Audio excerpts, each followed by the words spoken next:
Alright, so we just learned a really important strategy of how to read the text.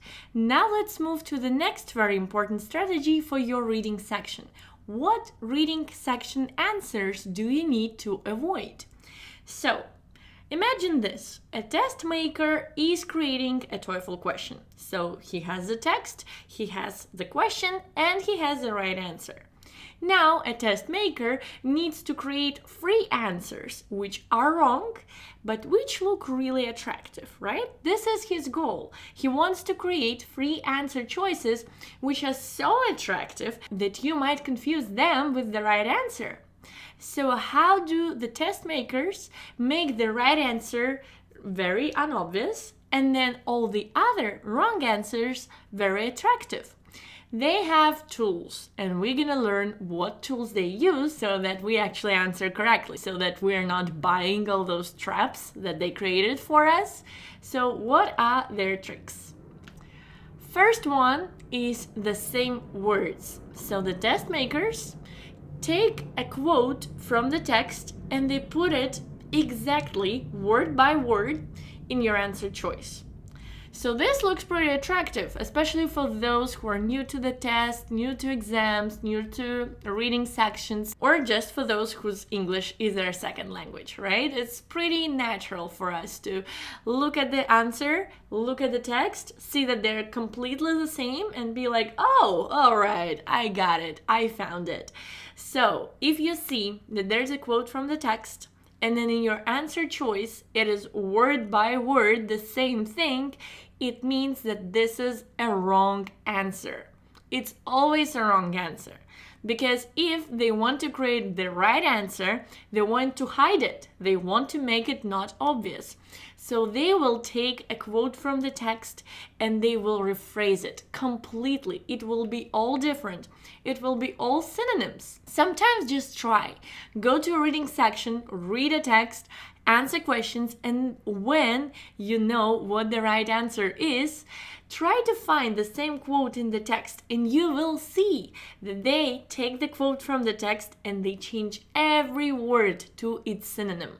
So the right answer will always be very rephrased and the wrong answer will sometimes be written word by word. So if you see that some answer choice is written word by word, just like in the text, do not choose it. It's a wrong answer.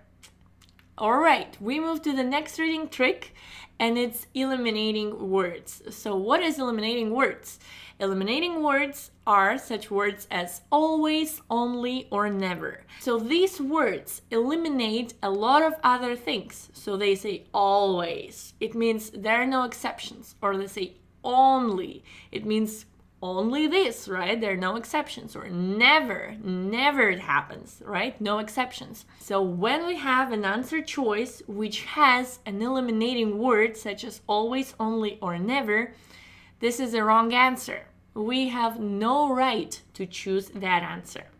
Because usually what happens is in the text, they, for example, say, there are three factors that influence something. And then in the answer choice, we have there are only three factors that blah, blah, blah, blah. So in the text, we had there are three factors. In the answer choice, we had there are only three factors. Although it is very similar, it is pretty much the same thing, the word only made this whole thing wrong. Because what if somewhere outside of the texts, there are more factors? They were just not described. They were not discussed, right? So because of that, always, only, and never, such words make every answer choice wrong. So if you see an answer choice with one of those three words, do not choose it. It's wrong. Okay, so we have these two reading tricks which test makers use a lot in your reading section, so be aware, watch out. Let's have a look at the example. So here we have a normal question to the reading passage. What can be inferred from paragraph 2 about the factors that contribute to glaciation? Can you spot a trick? Can you spot an answer choice which is definitely wrong because it uses a trick? Yeah, of course it's here. Only 3 factors. So the word only now makes this answer choice wrong, although the rest of it is pretty great. Here we have 3 most prominent factors probably relate to the amount of the sunlight, and here we have only 3 factors relate to the levels of sunlight. They even did some of the rephrasing. Here it's levels, here it's amount, but they use the word only, and so we know this is wrong. We can't choose this answer.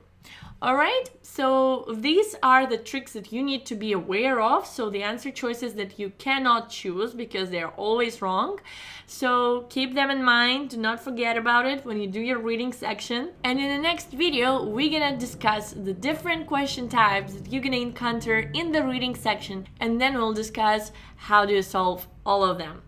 Thanks for watching.